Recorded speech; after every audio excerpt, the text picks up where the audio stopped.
Jean-Pierre Raffarin m'a présenté comme un spécialiste de la Chine. Autant vous le dire tout de suite, j'en suis pas un. Et j'ai infiniment plus de questions au jour d'aujourd'hui que de réponses sur un territoire en expansion, polyphonique. Enfin bon.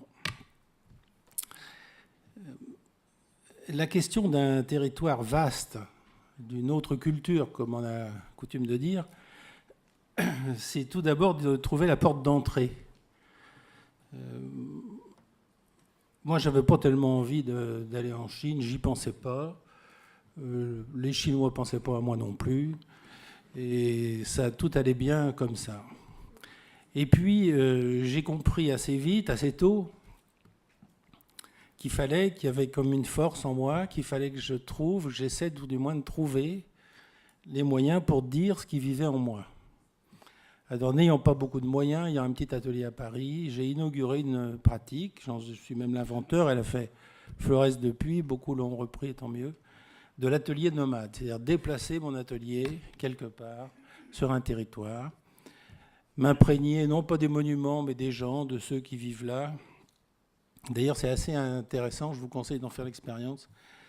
Quel que soit le territoire, si un jour vous arrivez et que vous vous mettez au travail, vous perdez instantanément le pire des statuts, qui est celui de touriste, et vous devenez quelqu'un qui partage avec ceux qui vivent là les mêmes problèmes, trouver de l'eau, trouver des matériaux, se nourrir, échanger, trouver des idées, et tout le monde vient à vous quand vous vous mettez au travail.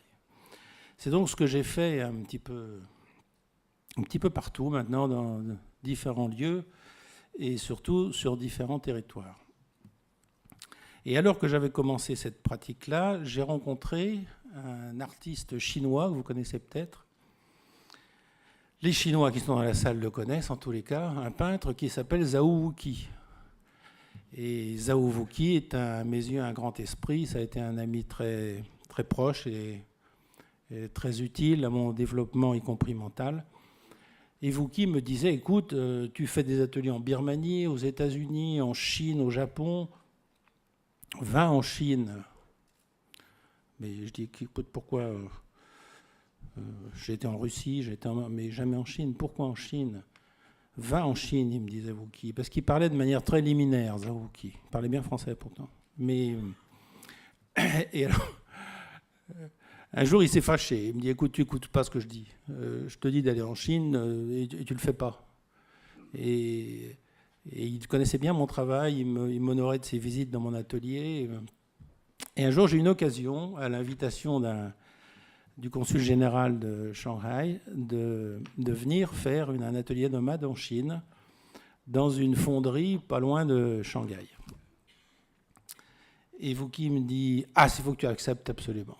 Mais je lui dis, Wuqi, pourquoi moi, plutôt que tes copains historiques? Pourquoi Soulages ou François Rouen? Enfin, pourquoi eux, tu leur dis pas d'aller en Chine?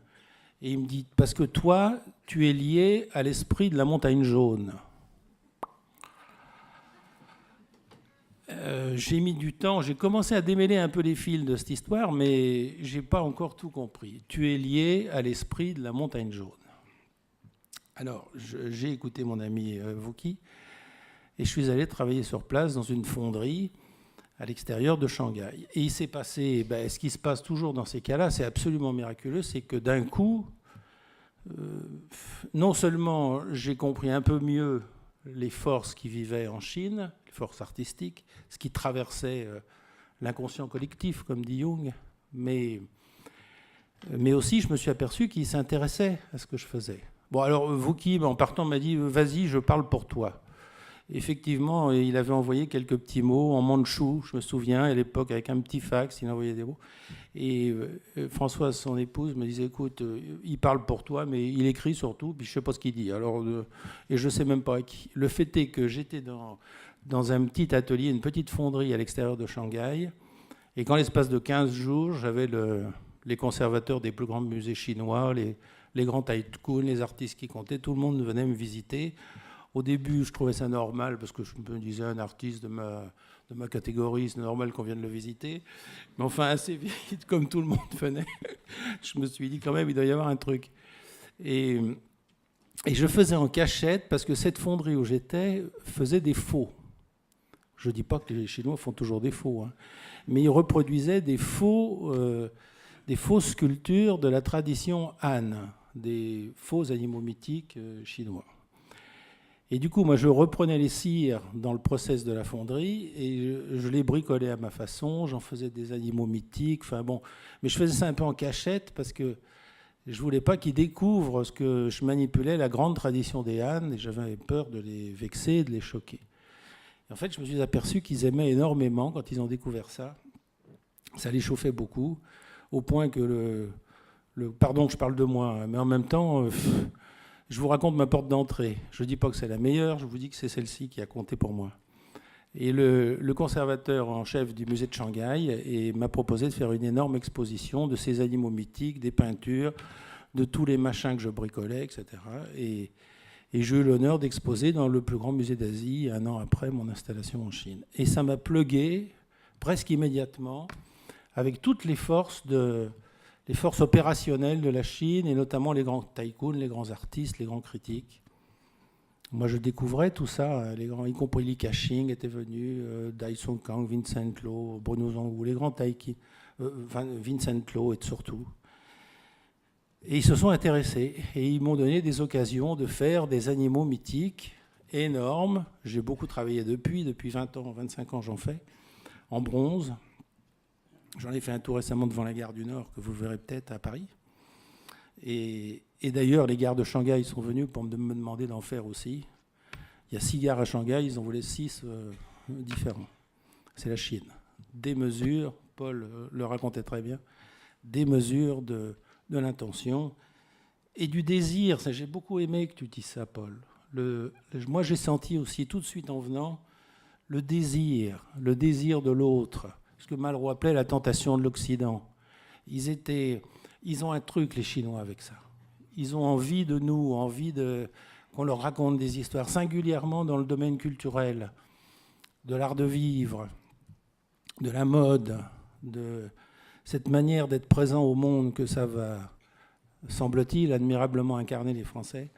Eh bien, les Chinois, ils ont compris ça, ils ont envie qu'on leur raconte des histoires comme ça. Et ils étaient particulièrement touchés du fait que je venais faire ce travail chez eux, avec leur grande tradition historique. Et ces animaux mythiques que j'ai déployés, c'est pas si étonnant, parce que quand on regarde bien, la tradition des animaux mythiques, il y en a dans toutes les grandes civilisations. Il y en a en Grèce, il y en a en Égypte, dans l'Amérique précolombienne, dans la Chine des Han. Il y a des animaux mythiques partout, et de toute époque. Comme si ils venaient nous dire qu'il y a une obligation, une nécessité, une impérieuse nécessité de dire l'hybridation. Ce qui est à l'œuvre aujourd'hui, ce qu'on voit autour de nous, tous nos territoires qui s'ouvrent, là, ces peuples, ces projets, ces communautés humaines, ces envies, ce désir qui s'hybrident de tous côtés et qui inventent peu à peu et sous nos yeux ce que sera sans doute l'humanité dans un siècle ou deux, et sans doute aussi une humanité apaisée, parce qu'au bout d'un temps, on n'envoie pas des bombes chez des amis, dans nos familles, sur nos intérêts, etc. Cette hybridation que ceux qui ont peur appellent la mondialisation, cette hybridation qui est en marche va, de mon point de vue, sauver le monde. Et elle passe un peu par l'art, par les affaires, bien sûr, on l'a bien vu, la conquête des territoires, des projets nouveaux, ça a été exprimé très bien. J'écoutais M. Ken ce matin, qui faisait envie à raconter ses projets, à écouter c'est aussi de la création. C'est une autre forme un peu éloignée de la mienne, mais c'est aussi de la création. Et puis aussi, il y a la Chine. Enfin, je vais peut-être vous dire des trucs. Vous m'arrêtez si je dis des conneries, hein, mais la Chine, je dis ce que je ressens, mais la Chine, pour moi, n'est pas la Chine continentale seulement. C'est aussi la diaspora, la vaste Chine, l'esprit chinois qui s'est répandu au-delà des mers. C'est évidemment Taïwan, Singapour, Hong Kong, la côte est de l'Inde, la diaspora qu'évoquait Jean-Marie, qui est en expansion également dans Paris. C'est la plus grande diaspora au monde qui n'est pas seulement en conquête, qui est en partage d'idées, de savoir-faire, d'appétit, de désir. Ce désir, il est vraiment important en Chine parce qu'il y a un désir de l'autre. Et on lui donne des occasions. On donne à Paul l'occasion de construire des bâtiments. On me donne l'occasion de faire des sculptures. J'en ai fait beaucoup. Certains, j'en ai fait une, tiens, je vais vous raconter cette histoire parce que moi, elle me touche beaucoup. J'en ai fait une à Shanghai, sur Huaihailu. Le Huaihailu est un peu les Champs-Élysées de Shanghai. Et à Lang, avec Donggulu, qui est un peu l'avenue Montaigne. Là, ils m'ont donné l'occasion de faire une sculpture que j'ai appris l'esprit du temps. Je l'ai appelé comme ça parce que c'est un animal mythique qui est juché autour d'une sorte d'ammonite percée. Jean-Marie Raffarin m'a fait l'honneur en tant que Premier ministre de venir l'inaugurer. Sauf que... Tu t'en souviens pas? Ah bon. Pardon, Jean-Pierre, excuse-moi. Pardon. Et donc, autour de cette sculpture, il y a beaucoup de wedding planners qui organisent les mariages des jeunes Chinois et des familles parfois éloignées qui viennent se réunir à Shanghai et autour de cette sculpture. Et peu à peu, le peuple chinois s'en est emparé comme une sorte de signe totémique. Elle s'appelle l'esprit du temps, je vous le rappelle, pour que d'un coup les deux jeunes Chinois sont dans le trou de la sculpture, toutes les familles sont autour, et ça devient une image au point que Hu Jintao, le précédent président, s'est arrêté pour regarder un petit peu cette sculpture tout récemment. Et ça m'a beaucoup touché parce que ils oublient Robert Texier dans ces cas-là. D'un coup, ça devient l'esprit du peuple qui s'empare d'une œuvre. Et pour un artiste, c'est absolument formidable. Quand une œuvre ou un bâtiment est utilisé avec un point de ferveur tel qu'on oublie son créateur, c'est juste le miel qui peut arriver à un artiste. Et alors, quand ce genre d'aventure sur un territoire, par chance, moi j'ai eu sur d'autres territoires, d'autres expériences de ce type, mais quand même en Chine, ils m'ont gâté, quoi. Et ça continue, ce monde ouvert continue. Pour moi, d'ailleurs, la Chine est une aventure. Je l'ai toujours perçue comme ça. C'est une aventure en marche, c'est une aventure qui continue pour nous tous. L'hybridation, aujourd'hui, notre rencontre, cette réunion prouve bien qu'il y a un désir de Chine, un désir de France et qu'on aime l'idée de se mélanger et d'inventer des projets ensemble.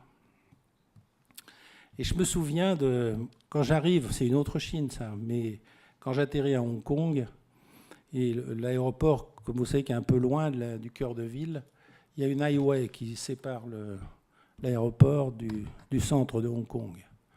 Et en général, quand on vient de France, on arrive en fin de journée, on arrive la nuit, et entre chien et loup, et sur l'highway, là, on va vite.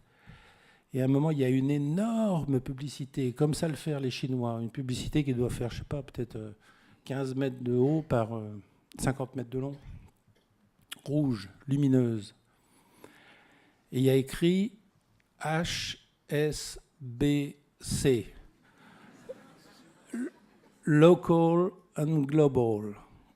Et à chaque fois, j'y pense, parce que je le perçois comme un message pour moi et pour nous tous, au fond. C'est vrai que pour être universel, il faut être singulier. Pour être de partout, il faut être de quelque part.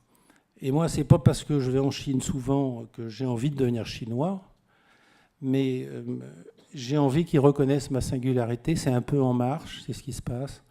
Et c'est le signe, ça passe peut-être par l'art tout d'abord, je ne suis même pas sûr, mais peut-être la littérature, la poésie, ça passe par là. Mais c'est le signe que cette hybridation est en marche. Et tentation de l'Occident, et aussi je pense à un truc que j'aimerais bien que vous ayez vécu aussi, c'est quand je suis arrivé à l'une des premières années où j'étais en Chine, j'étais invité par la grande école des beaux-arts d'Hangzhou, et qui est une énorme école des beaux-arts, et une école nationale. Elle était dirigée par un artiste, par un vidéaste chinois qui ne parlait pas français, ni anglais. Et Il me racontait son projet pédagogique considérable. Il y avait plusieurs milliers, 10 000 étudiants, enfin bon. Et à un moment, voulant me montrer encore un peu plus de son école, voulant me montrer ses ateliers de vidéo très très bien développés, incroyablement équipés, je regarde derrière lui, une carte du monde, une planisphère, et énorme derrière lui. Et soudain, je m'aperçois que je ne reconnais rien. Parce que la Chine est au milieu de cette carte. Et les Chinois appartiennent à l'empire du milieu, dans leur esprit, dans le tropisme des Chinois. C'est l'empire du milieu. Et en plus, elle était faite comme une anamorphose. Vous savez, ces cartes qui partent un petit peu comme ça, c'est une anamorphose. C'est un monde rond qui est déployé sur une carte. C'est une fiction, une planisphère. Et donc je vois la Chine, je vois les territoires autour. Vous savez tout ça aussi bien que moi. Je vois l'Inde, je vois l'Afrique, je vois le monde arabe, je vois la Russie. Puis maintenant, je me dis, mais elle est où la France? Et tout à fait en haut, un peu sur dans la partie haute, comme ça, on voyait ce petit territoire français qui disparaît, ces plaises qui mouraient dans les confins du Ponant. Et on ne représente pas grand-chose. Je suis français, mais j'ai intérêt de le répéter à chaque phrase, parce que même sur la carte, on figure à peine. Mais, et ce sera le mot de la fin pour moi, on figure, et peut-être pour très longtemps, dans ce qu'a évoqué Paul avec beaucoup de pertinence, on figure dans le désir des Chinois. C'est-à-dire, ils ont envie de France, au moins autant que moi, en tous les cas, j'ai envie de Chine. Et tant que ça sera comme ça, la tentation de l'Occident et le tropisme de l'Orient vivra, et peut-être la paix avec ça. Merci.